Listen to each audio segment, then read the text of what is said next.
Hola, ¿qué tal? Benvinguts al Rodamón. Soy Josep Ramón Bosch y una vez más tenemos un nuevo invitado. Pero antes me gustaría hacer un breve comentario sobre mi tema favorito, que es Cataluña. Cataluña, a pesar de ser una tierra pobre en recursos naturales, ha sido capaz de generar una enorme riqueza y convertirse en la locomotora económica de España. Al menos hasta ahora lo ha sido. ¿Pero esto se debe a la innata capacidad comercial de los catalanes? ¿O bien es el fruto de la casualidad y de las circunstancias históricas?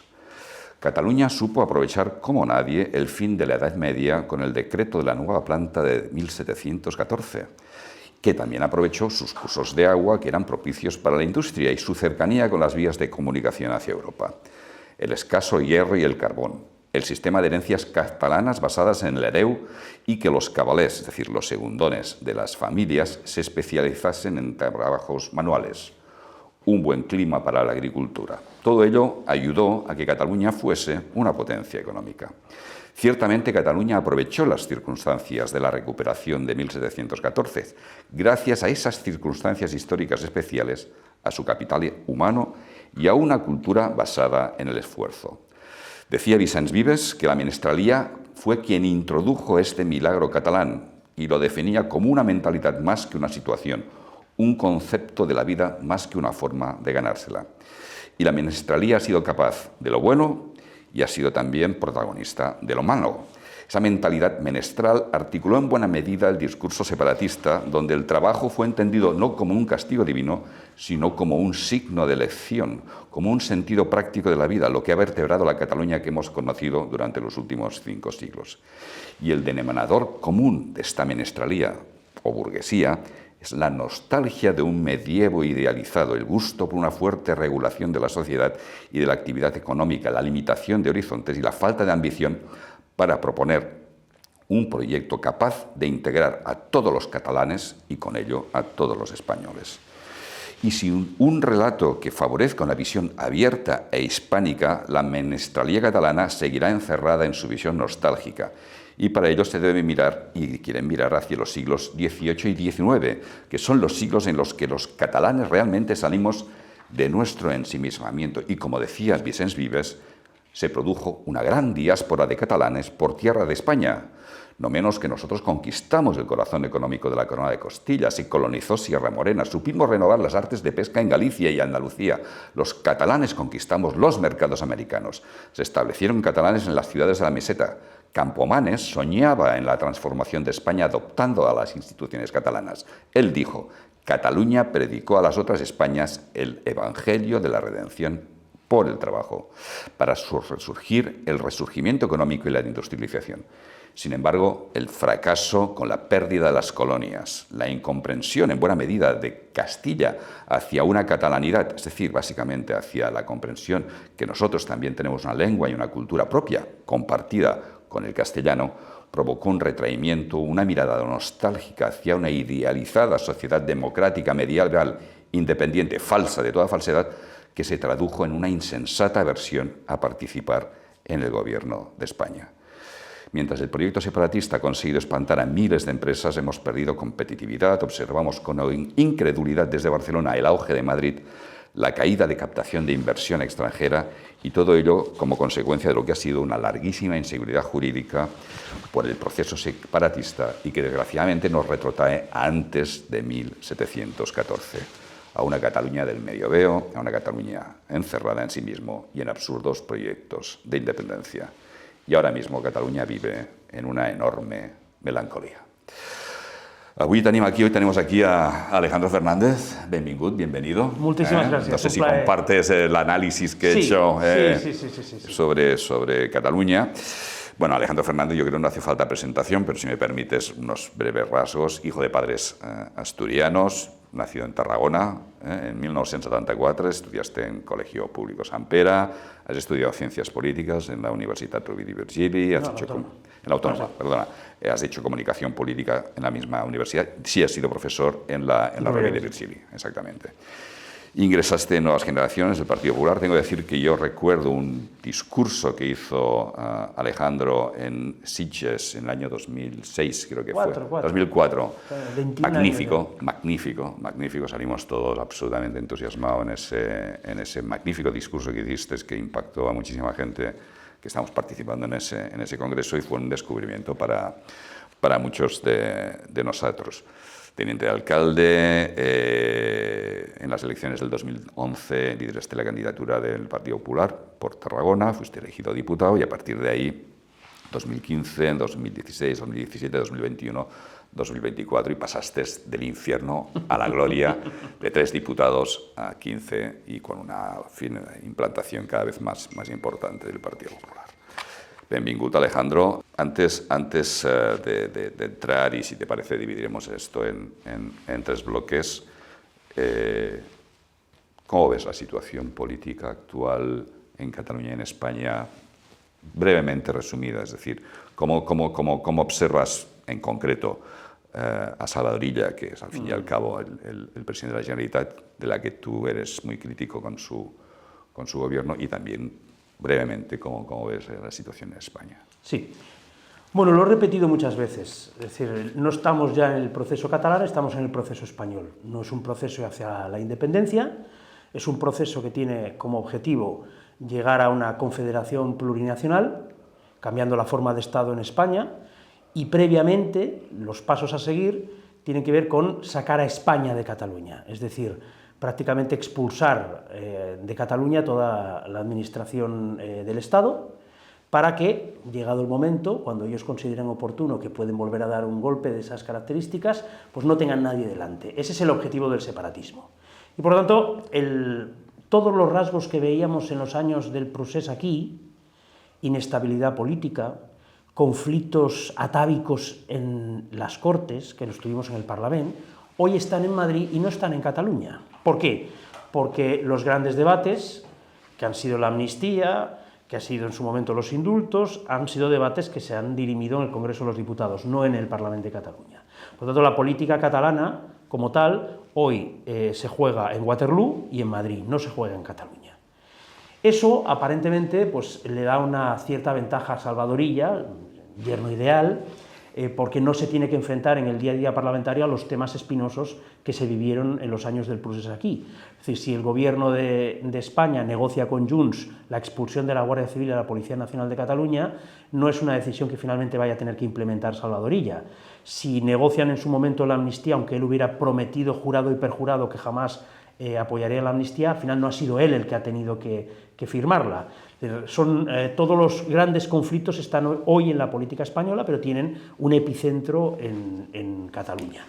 Yo, desde ese punto de vista, creo que lo que sí que se va a encontrar Salvador Illa es que la agenda de extrema izquierda, que desde que la CUP secuestró a Junts, imponiéndole a Puigdemont, que recordemos que no había sido el candidato, y después a Quim Torra, que tampoco había sido el candidato a la presidencia de la Generalitat, esa agenda de extrema izquierda va a seguir desarrollándose en Cataluña, en vivienda, en ocupación ilegal, en impuestos confiscatorios, y eso va a seguir profundizando en la decadencia en Cataluña. Será una decadencia más lánguida, quizá no sea tan acelerada y extrema como los años del procés, pero a mí me preocupa mucho eso, porque la sensación esta de Basadoli, de Salvador Illa, tiene un reverso muy tenebroso. Sí, no, la verdad es que me cuesta mucho discrepar contigo.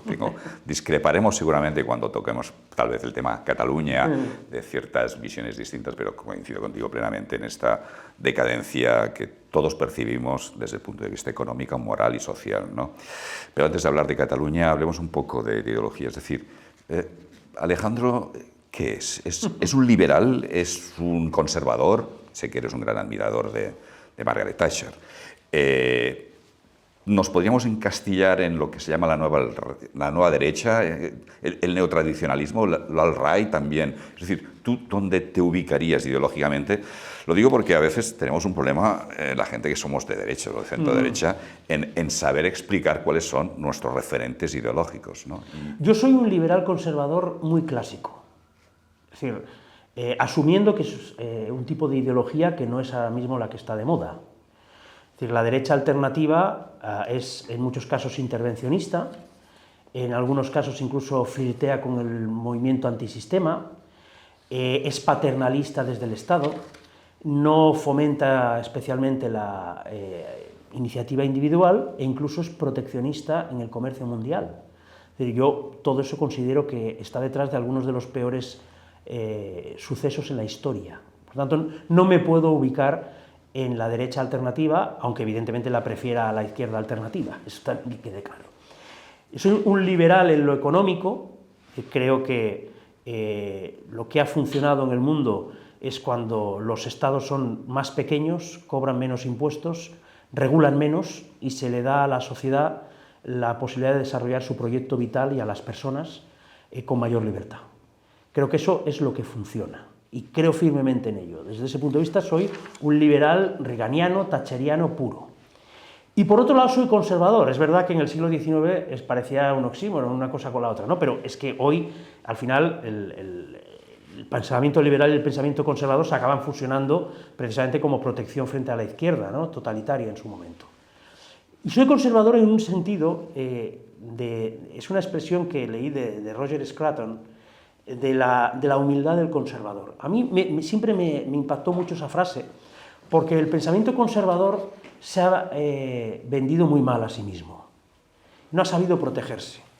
La gente cuando ve un pensamiento conservador piensa inmediatamente en la moral, ¿no?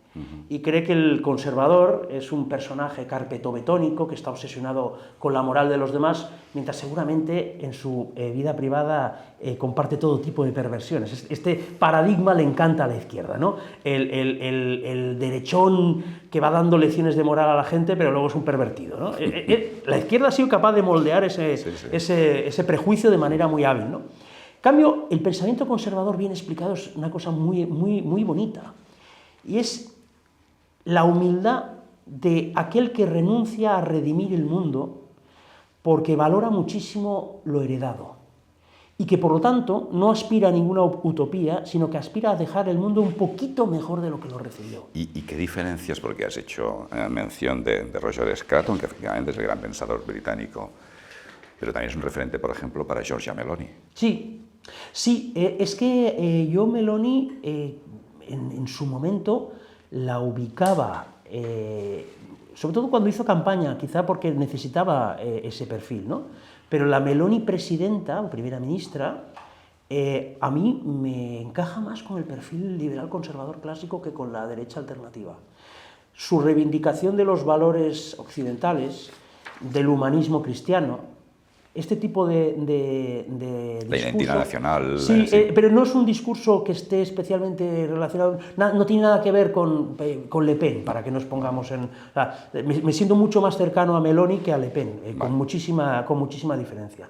Y sobre todo, pues, es que esto tiene luego una... El ser conservador tiene una repercusión muy positiva en la sociedad que hoy, por cierto, no se puede aplicar. El conservador, como no ha venido a redimir el mundo, porque ama lo heredado y lo valora y lo quiere mejorar un poquito, no está obsesionado con liquidar todo el legado del resto de ideologías cuando han gobernado. Reforma, cambia, pero asume que en el progreso lento pero seguro de una sociedad, las aportaciones que haya podido hacer otras ideologías también han contribuido a que el mundo funcione bien. Liberal. Sí. Yo me siento liberal. He sacado unos datos del CIS que dice que en España el liberalismo es la cuarta ideología más escogida entre la población, con un 10,5% de españoles que se sienten identificados con el liberalismo, por detrás de un 10,9% que se sienten progresistas, un 11,9% conservadores y un 14,9% socialistas.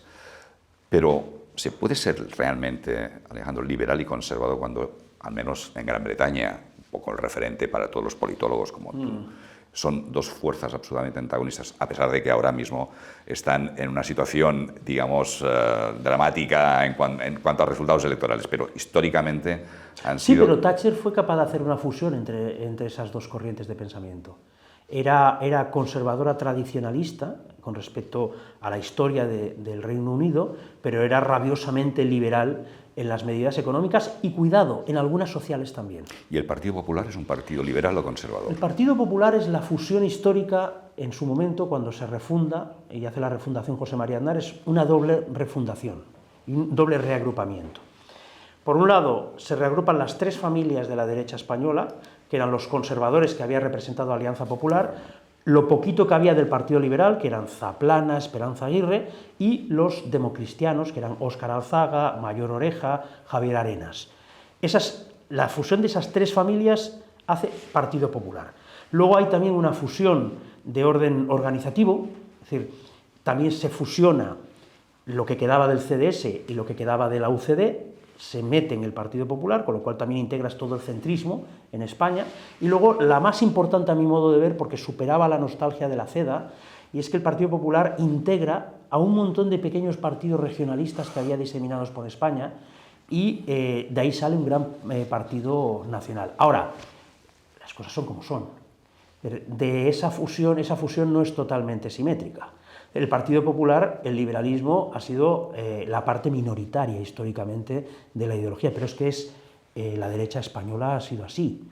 Pero, Aznar le da un tinte liberal, pero es que no podemos olvidar que la derecha española, hay que reconocerlo, había sido durante siglos caciquil, cerrada y ultraconservadora. Y podríamos decir que la derecha española todavía no ha superado esa etapa del posfranquismo y todavía vive con ciertos tics, como le acusa la izquierda, de ese franquismo sociológico, es decir, o de ese catolicismo conservador que hace lastrar a que una nueva derecha liberal, digamos, más moderna, europeísta, ese es el discurso de la izquierda, no es mi discurso, sí. ¿Pueda existir? Yo creo que ese no es el problema. Yo creo que el PP, en lo que es sus cuadros, sus bases, hace ya muchísimas décadas que es un partido equiparable a cualquier partido de centro-derecha europeo. E ideológicamente está... Lo que yo veo, y que sí que es cierto, es que el desarrollo durante 40 años de la partitocracia en España sí que ha impedido que algunos tipos de prácticas liberales en la organización interna, etcétera, se hayan instalado en la cultura del Partido Popular. Eso sí es cierto. ¿Y tú consideras, sabes que yo soy muy crítico con el Partido Popular porque lo quiero mucho, pero eso yo entiendo que no debe ser muy crítico, ¿no? En los grandes debates ideológicos, ahora estamos hablando de cuestiones ideológicas, ¿tiene el Partido Popular respuesta? Estamos viendo ahora, por ejemplo, con el tema del aborto que está pasando estos días, con el tema de inmigración. Hace unos días estuvo aquí Ignacio Garriga, ¿no? Y ya nos explicó que ellos van a centrar exclusivamente su discurso en el tema migratorio. ¿Tiene el Partido Popular realmente propuestas más allá de lo que aparece de vez en cuando alguien comunicando? Es decir, ¿hay un pozo ideológico detrás o son todo a base de pequeños retazos siempre en respuesta a lo que predica la izquierda o la extrema derecha en este caso?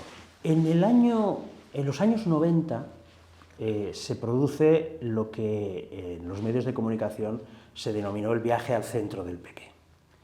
Claro, hacía muy pocos años, ahora parece todo aquello la prehistoria, pero en realidad había pasado solo 15 años desde la muerte de Franco. Y por lo tanto es verdad que el Partido Popular, que había sido fundado, Alianza Popular, por un exministro franquista, pero también padre de la Constitución, es verdad que necesitaba pues, quitarse algunos samberitos de encima. Y eso acaba provocando que durante muchísimos años el Partido Popular se centre sobre todo en trasladar una imagen tecnocrática de sí mismo y que, en consecuencia, le va a ofrecer a los españoles una mejor gestión de los recursos públicos, una ambición por formar parte de las instituciones europeas, de cumplir los criterios de Maastricht, etcétera, etcétera, pero que aquellos grandes consensos que después de la muerte de Franco se habían establecido en cuestiones ideológicas y morales, que los había marcado el Partido Socialista, no se iba a meter demasiado.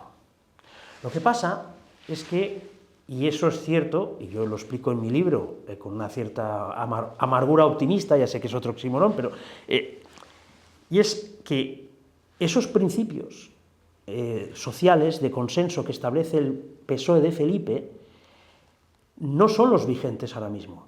La izquierda y el separatismo los ha ido lanzando cada vez más al extremismo, mientras el Partido Popular seguía obsesionado en la tecnocracia. Y eso provoca que cuando se lanzan determinados debates, como no se han abordado adecuadamente, al final pues es verdad que puede dar la sensación de que no hay una postura clara, rotunda del partido. Yo esa es una de las batallas que tengo, y la he tenido públicamente, sobre la necesidad que tenemos de pronunciarnos sobre algunas cuestiones, como por ejemplo la cuestión territorial, una eventual reforma de la Constitución y algunos temas que tienen que ver con la regeneración democrática y que los aparatos de los partidos realmente saquen sus pezuñas, si se me permite la expresión, de centros de poder o de poderes del Estado donde no debería estar presente. Están surgiendo dos proyectos, no sé si al final se convertirán en partidos políticos dentro de lo que sería la derecha, el centro derecha. Uno está liderado por Iván Espinosa Los Monteros y otro está liderado, más proyecto todavía que el de Iván, por Míriam González. Son dos proyectos distintos que yo creo que son incompatibles, aunque los dos se definen como liberales, ¿no? Y estábamos hablando de este. No sé si conoces a los dos personajes, Sí. tienes relación. ¿Qué crees que tiene que hacer el centro-derecha en España? Es decir, mirar hacia Vox y pensar que se tiene un problema a su derecha y, por tanto, tiene que maximizar el discurso sobre la unidad de España, sobre el problema inmigratorio, sobre la patria y revalorizar ciertos valores tradicionales católicos, que al final es la religión que mayoritaria aquí.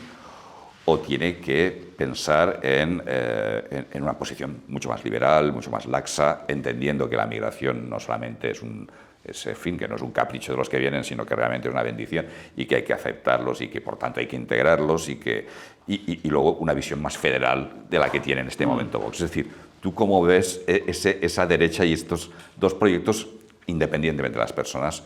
¿Qué tiene que hacer el Partido Popular para, en tu opinión, y no le quiero poner en ningún compromiso? No, lo voy a explicar como siempre, a calzón quitado. ¿No? A calzón quitado. Ningún problema. Vamos a ver. Espinosa de los Monteros es amigo mío y es un conservador católico demócrata. Debo decir que algunos de sus excompañeros en Vox son demócratas de piedra picada y hay otros que digamos que tienen una relación conflictiva con la democracia, por decirlo eufemísticamente. Beben más del falangismo que de la democracia. Y no se esconden. Luego no les gusta que se lo digan, pero no se esconden, es así. Digo esto porque Espinosa a mí a veces me recuerda un poco a lo que en los años 90 podía representar un Jaime Mayor Oreja en el Partido Popular. Ese mismo tipo de ideas, la música de esas ideas.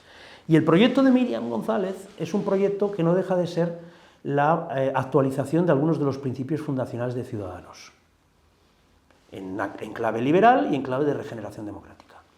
Más allá de la cuestión de si se les ficha o no se les ficha, que es el debate que me parece que interesa a los periodistas, a mí eso me interesa poco. Es decir, eso será una cuestión que decidan ellos y demás. Para mí lo más importante es que esas ideas se integren en el proyecto del Partido Popular. Porque si alguna cosa hemos podido comprobar en los últimos años, es que no basta solamente con fichar como si fuera el mercado de enero de la Liga Española, no. Realmente el proyecto se hace grande, indiscutible, cuando son las ideas las que están integradas. Pero es posible esto de sí. Fichar e incorporar. Yo he sido militante 31 años de mi vida en el Partido Popular. No hace falta que te explique las interioridades del Partido Popular. Yo salí en su momento del Partido Popular por una serie de discrepancias que tuve precisamente con Pablo Casado sobre una cuestión territorial y así se lo manifesté en su momento. Pero como todos los partidos lo que hacen es expulsar a los buenos.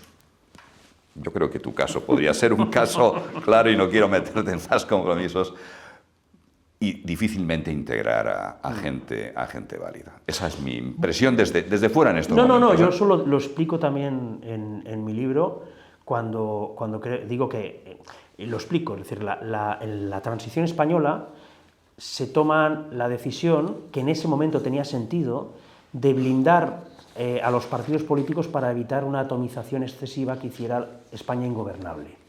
Y eso se hace a través de dos instrumentos. Primero, la financiación pública de los que salían de las primeras elecciones, con lo cual ya les das una ventaja competitiva enorme. Y lo segundo es darles a los aparatos de los partidos las listas cerradas. Eso, insisto, para consolidar un sistema de partidos después de la dictadura en los primeros años es positivo.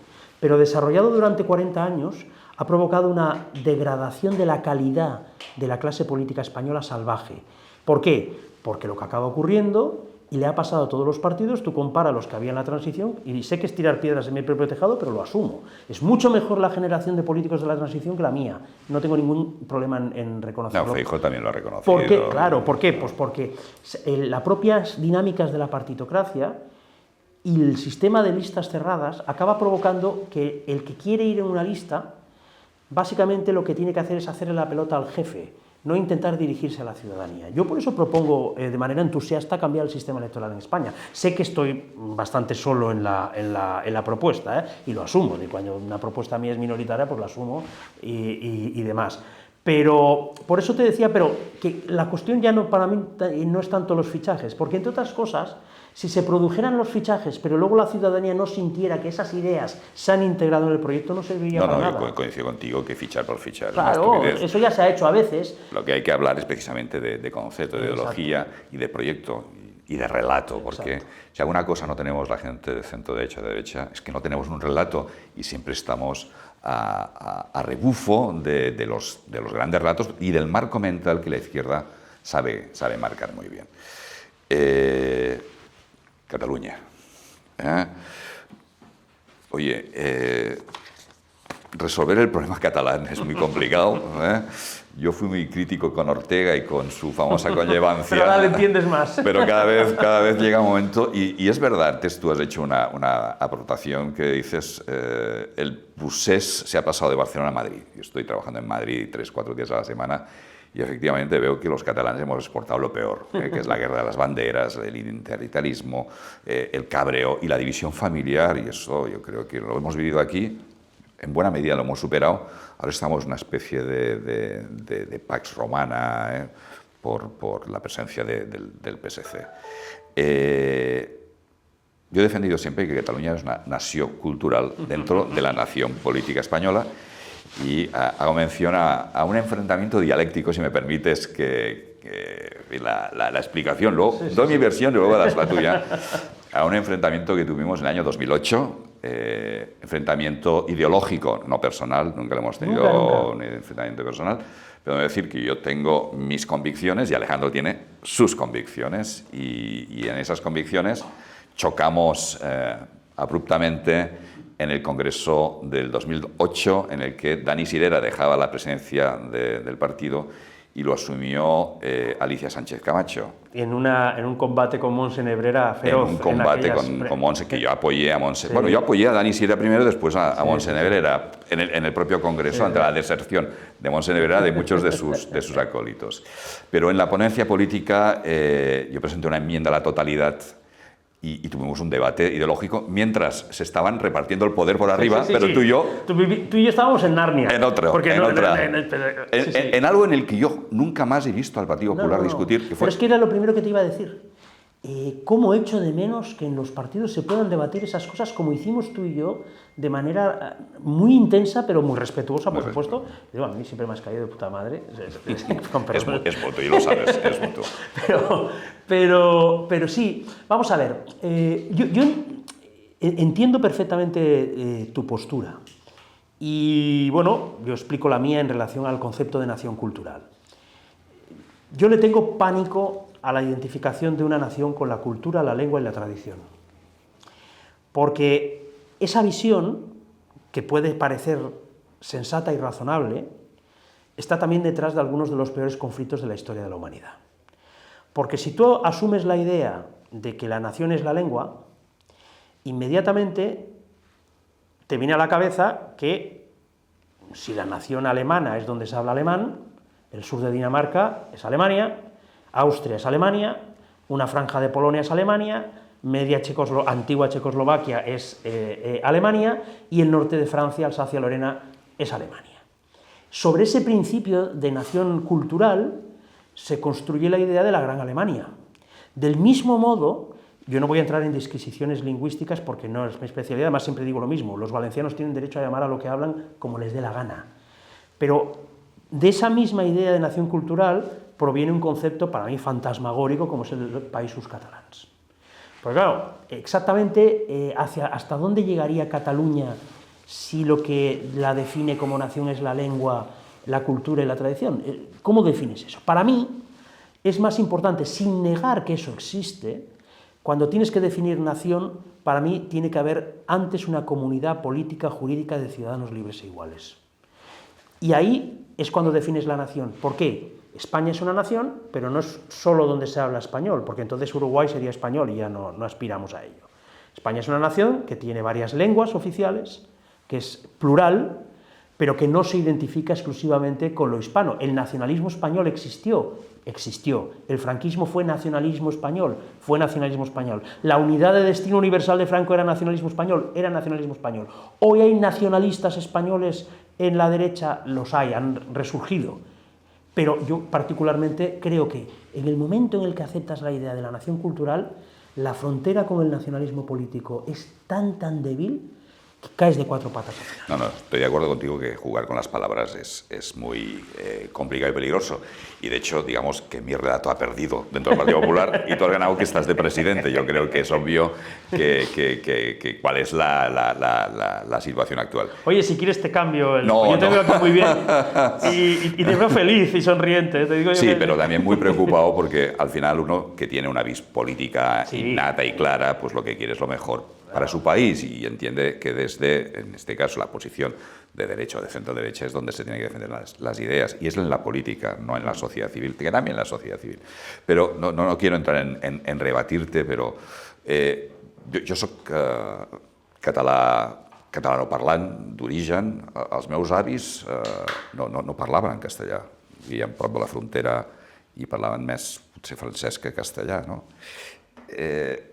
Cataluña es una región, para entendernos, que yo comparto contigo esta visión sobre el nacionalismo, que no tiene un Estado que proteja su lengua, a su cultura. Yo no sé hasta dónde tiene que llegar el tema cultural catalán. Evidentemente hay una relación con la Comunidad Valenciana y con las Islas Baleares intensa, ¿no? Algunos consideramos que compartimos la misma lengua, los valencianos consideran que es una lengua distinta, pero eso es un tema filólogo que no voy a entrar. La división que ha existido en Cataluña durante el procés, en buena medida, ha sido una división cultural y lingüística. Sin lugar a dudas.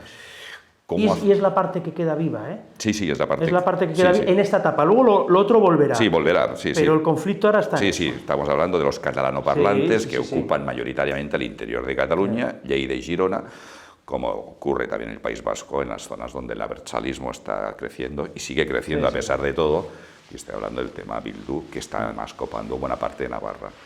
¿Cómo hacemos, Alejandro, para recuperar para España, en ese relato, a esos catalanoparlantes que tienen al catalán como lengua materna, que no se sienten españoles de una forma mayoritaria?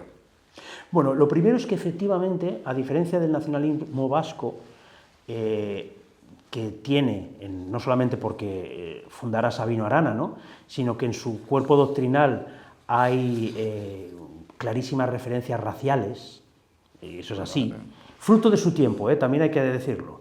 El nacionalismo catalán, quitando el doctor Robert, Quim Torra y ahora Silvia Orriols, nunca había recurrido a la raza catalana. Y Oriol Junqueras también, sus consideraciones genéticas. También tiró por ahí, pero... Sí, pero muy marginalmente. Claro, el nacionalismo catalán se ha construido sobre la lengua como elemento cohesionador, se ha construido sobre la cuestión económica, a veces para el proteccionismo, a veces también la idea de la modernización de España desde Cataluña, es decir, no ha caído nunca en lo racial, ha sido sobre todo lingüístico.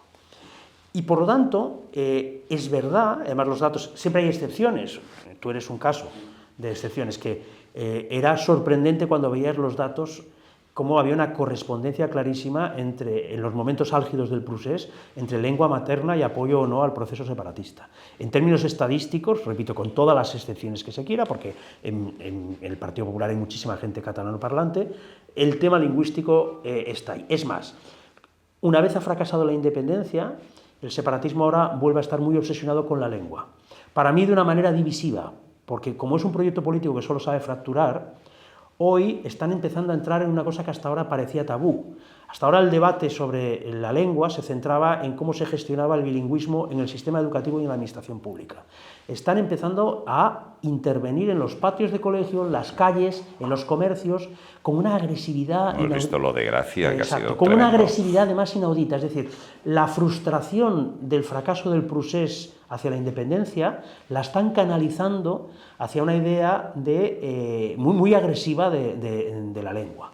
Yo debo decir al respecto algunas cosas. La primera, yo asumo, aunque tú y yo nos conocimos hablando en catalán y nos seguimos hablando en catalán cuando hablamos en privado y en público, bueno, que nadie malinterpreta, a parecer que pero ya me entiendes. Sí, sí. Yo tengo muchos amigos que esto ya sabes cómo ha funcionado siempre en Cataluña, depende de cómo te conoces.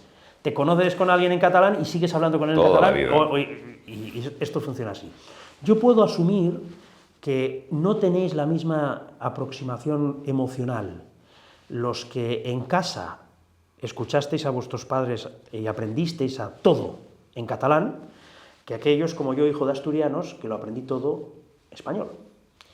Y eso hay que entenderlo y respetarlo profundamente, porque cuando tú esa emoción no la tienes tan integrada, tienes que asumir que hay una parte de la sociedad catalana muy relevante que sí la tiene.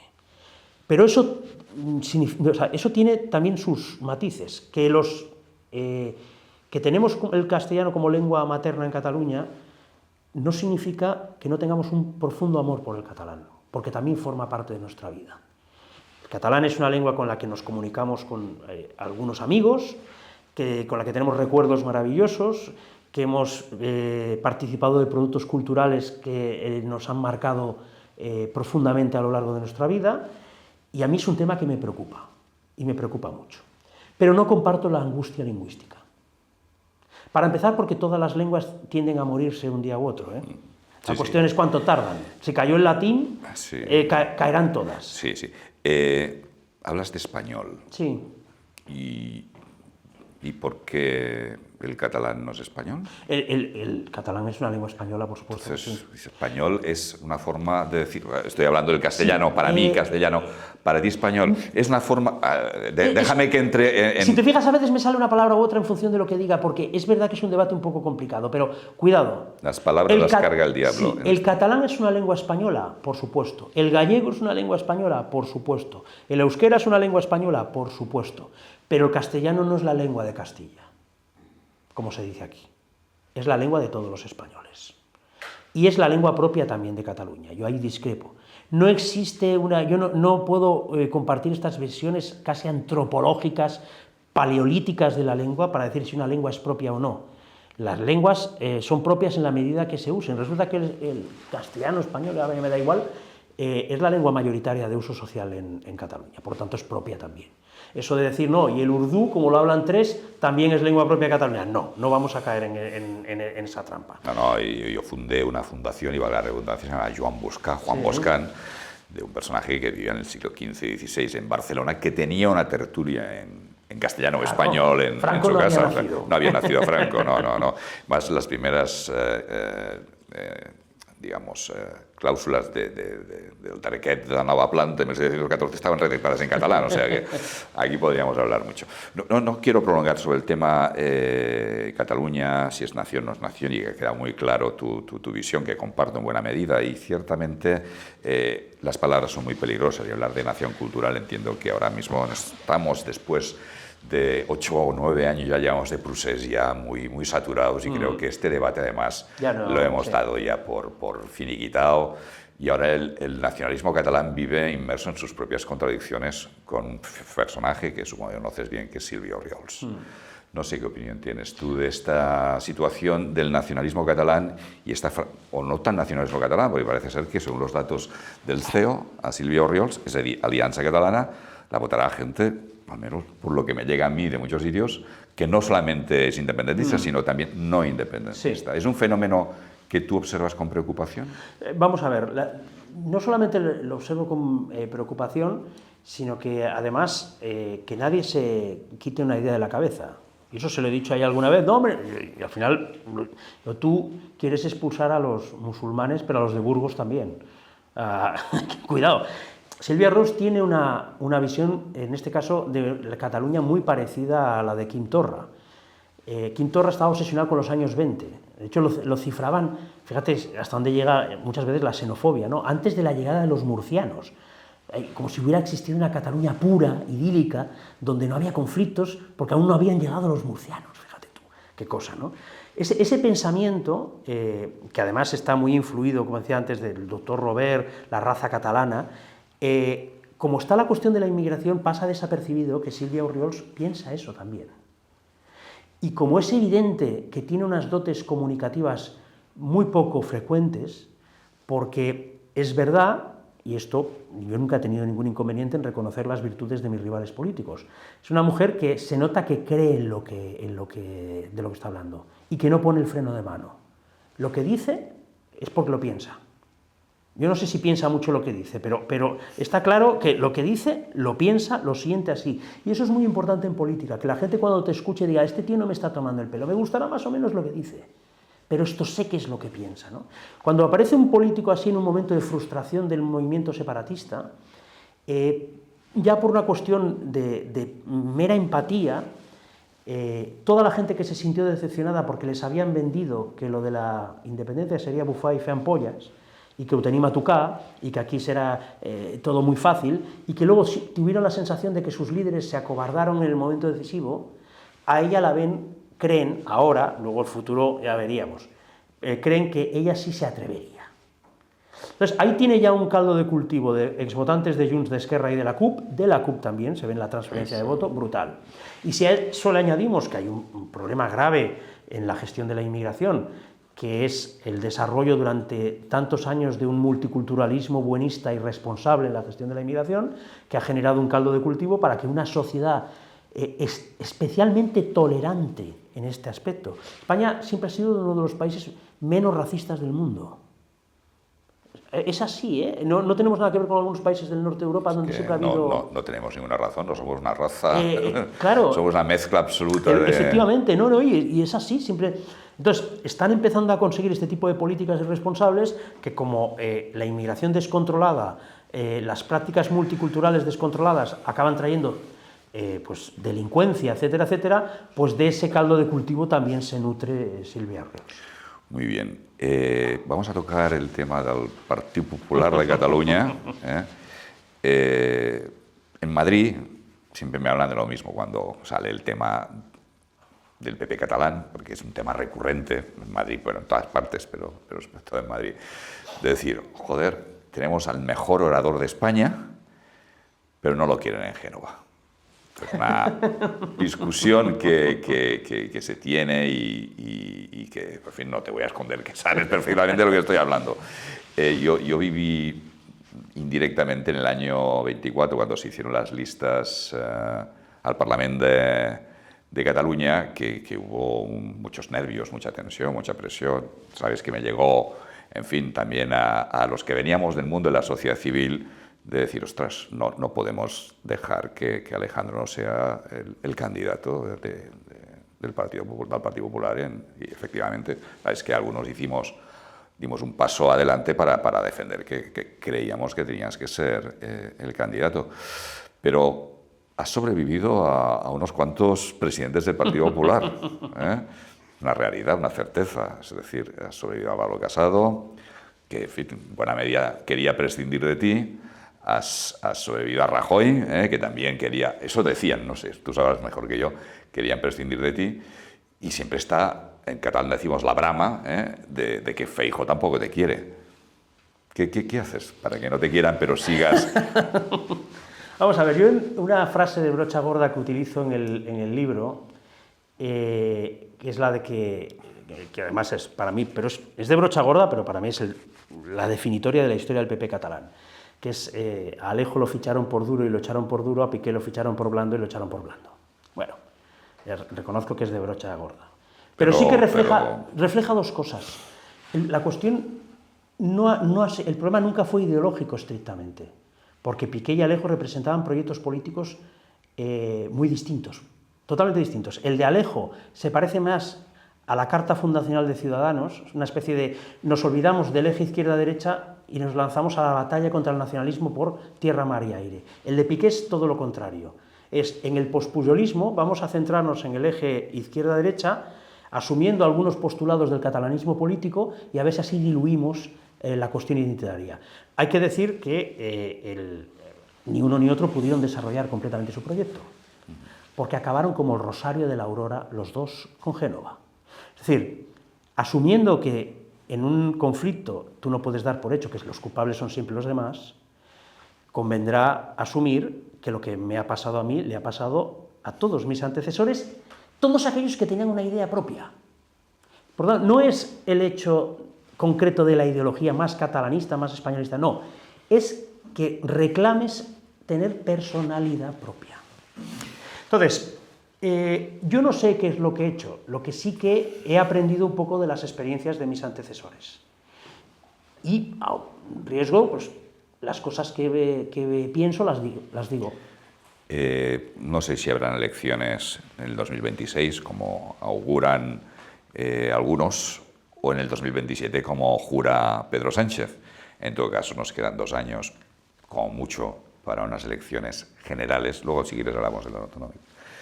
Pero la realidad es que es Cataluña el que da y quita presidencias de gobierno. Sí, sí. Yo creo que en Madrid esto todavía no se ha entendido. Creo, esa es mi opinión. 48 diputados da Cataluña a las Cortes Generales, de los cuales el Partido Popular tiene 6. Claro, ¿cómo puedes gobernar España con 6 de 48? Bueno, aquí ocurren varias cosas, ¿no? Es decir, la diferencia entre sacar 6 y sacar 10 es un punto porcentual. Es decir, nosotros nos quedamos, 10 no, pero 9. Nosotros nos quedamos a unas centésimas de sacar diputado en Girona, a unas centésimas de sacar diputado en Lleida y muy cerca de sacar otro más en la provincia de Barcelona. Con 9 en lugar de 6 recortas la distancia, hubieran cambiado las cosas. Sí, sí, claro, son 6 realmente, exactamente, son 3 más y 3 menos. Son los tuyos los que le quitas a la mayoría alternativa, ¿no? Y resulta que es por un puñado de votos. Aquí conviene decir que la amenaza de un 155 permanente de Vox, que por cierto es imposible, porque el 155 es temporal por definición.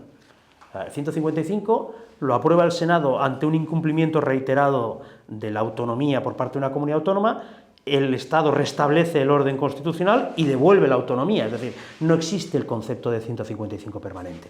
Pero movilizó a mucha gente a favor de Pedro Sánchez en esos días, yo eso no tengo ninguna duda.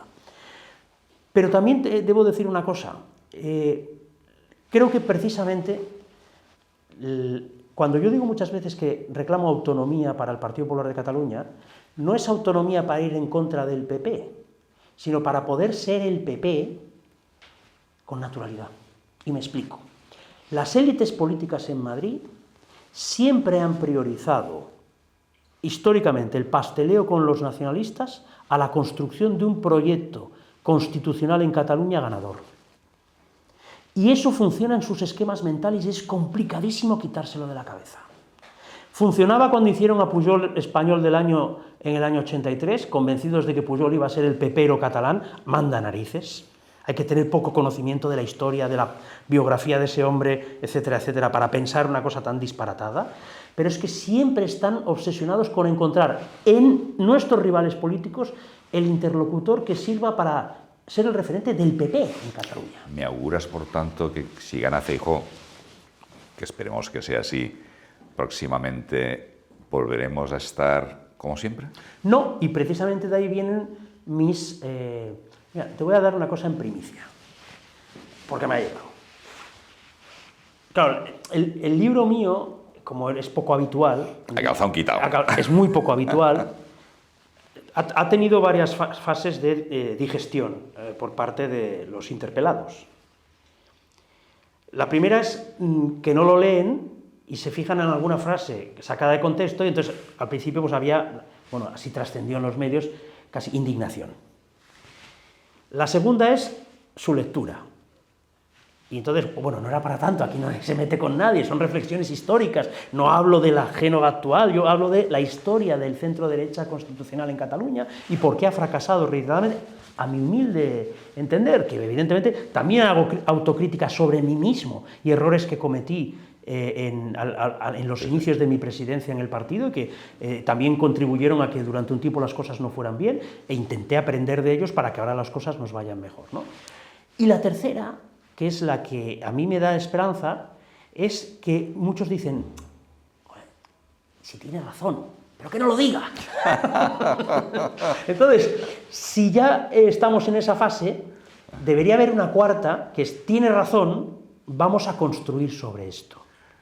Yo explico una cosa que esto lo sabes tú mucho mejor que yo porque tienes una actividad profesional de trayectoria dilatada y además exitosa, ¿no? Como catalán aquí y también en Madrid.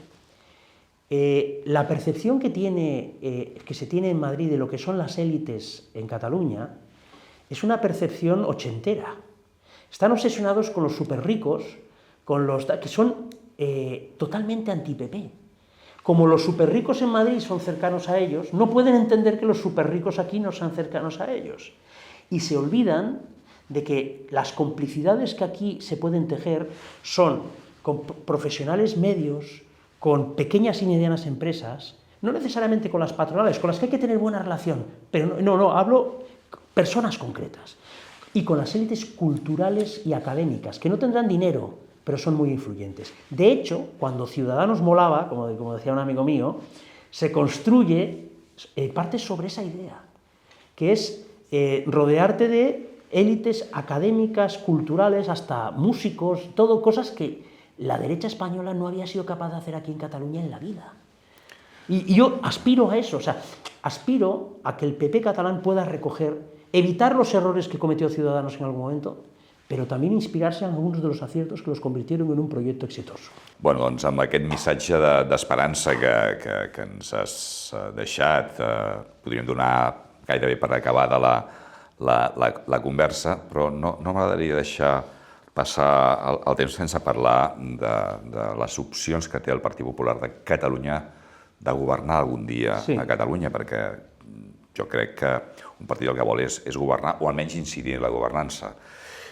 Algun dia governarà la dreta catalana que no és independentista a Catalunya? Sí. El primer de tot és que el Partit Popular ha governat i molt en l'àmbit municipal, encara governa. Jo mateix he sigut tinent d'alcalde 2 vegades a Tarragona, he governat a la Diputació, és a dir que allà on el focus mediàtic més, per dir-ho d'alguna manera, més agressiu, més dels mitjans del dia a dia, no està posat, i per tant pots fer la política a la teva mida, es pot arribar a acords de govern i el Partit Popular és, i no parlo només d'allà on guanya, Badalona, Castelldefels, sinó pactant amb el Partit Socialista, amb l'antiga Convergència i Unió, és a dir, el Partit Popular ha governat a Catalunya a bastants municipis, però no ha passat a Catalunya. I a més a Catalunya, i parlo a Catalunya a la Generalitat, es dona un fet que és absolutament pervers per nosaltres, històricament, que hi ha una mena de cordó sanitari no explícit, en el seu moment va ser explícit, però en realitat el cordó sanitari continua funcionant. I és bàsicament la idea, i que molta gent al cap la té perfectament ficada, que en unes eleccions autonòmiques el Partit Popular no només no és opció per guanyar-les, que això sembla prou evident, sinó que tampoc no acaba de ser una opció perquè no tindrà la clau mai, perquè ningú no li donarà. I no depèn de l'aritmètica parlamentària, i m'explico. Quan nosaltres hem tingut aritmèticament la clau, no se'ns ha permès utilitzar-la, perquè estàvem sotmesos als que sí que tenien la clau a Madrid. I era una relació asimètrica i prou injusta, perquè al final Convergència podia condicionar el govern d'Espanya, però nosaltres, que també teníem la clau aquí perquè Pujol havia perdut la majoria, no la podíem, havíem d'estar sotmesos amb ells. Això provoca que finalment molta gent tingui interioritzat que el Partit Popular en unes eleccions autonòmiques no deixa de ser com a molt un refugi moral d'una sèrie de principis i valors que en el moment, per cert, que t'apartes una mica, el partit va estar a punt de desaparèixer. Perquè jo soc molt insistent en la idea que abans de fer qualsevol tipus de gir estratègic hem de tenir present que en unes autonòmiques la gent que ens vota és gent que se sent catalana i espanyola, és gent que creu en la llibertat, que creu en el bilingüisme, i amb aquests temes són sagrats i no es poden tocar perquè si no el partit pateix. O sigui, cap on té que créixer el Partit Popular? És a dir, cap a Vox, cap al Partit Socialista? A partir d'aquí. No és cap a cap formació política en concret. És aconseguir que un espai polític a Catalunya, que és el centre-dreta liberal i europeista, que no és majoritari però no és residual, es pugui aglutinar al voltant del Partit Popular. I l'antiga Convergència? És que saps el que passa? Jo sempre he tingut una cosa molt clara. Quan es parla de seduir els antics votants de Convergència o d'Unió Democràtica, jo crec que s'ha de fer més a través d'allò que ens uneix que no intentar moure't en un tema on, primer, mai satisfaràs del tot a segons quines persones i corres el risc de perdre de l'altre costat. És a dir, nosaltres què compartim amb els antics votants de Convergència o d'Unió? Compartim llibertat econòmica, cooperació público-privada, impostos moderats, protecció de la propietat privada, garantia de seguretat ciutadana, tolerància zero contra l'ocupació il·legal. En això ens hem de centrar. De fet, una cosa que em va sorprendre de les darreres eleccions autonòmiques, amb els estudis postelectorals, que és veritat que això sempre s'ha de fer una mica en pinça perquè hi ha alguns que fan així i diuen el que vols sentir, no? Però el que es va explicar després de les darreres eleccions municipals és que, evidentment, nosaltres vam concentrar el vot que quedava de Ciutadans, i això és veritat. Però ells tenien 6 diputats, nosaltres 3 són 9. Queda molt pels 15 que vam aconseguir.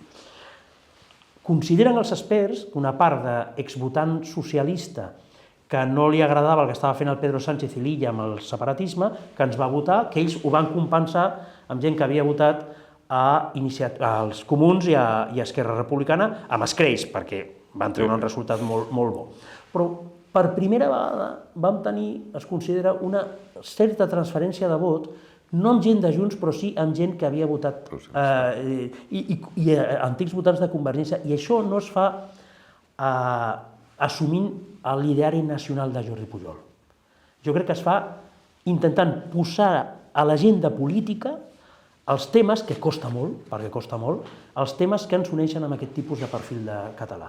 Si és el centre-dreta, com és possible que una societat com Catalunya, el centre-dreta liberal europeista, no sigui una ideologia competitiva per guanyar unes eleccions? És increïble, quan Junts a més es posiciona, com es posiciona a l'esquerra. Són copaires, fan de copaires al Parlament de Catalunya.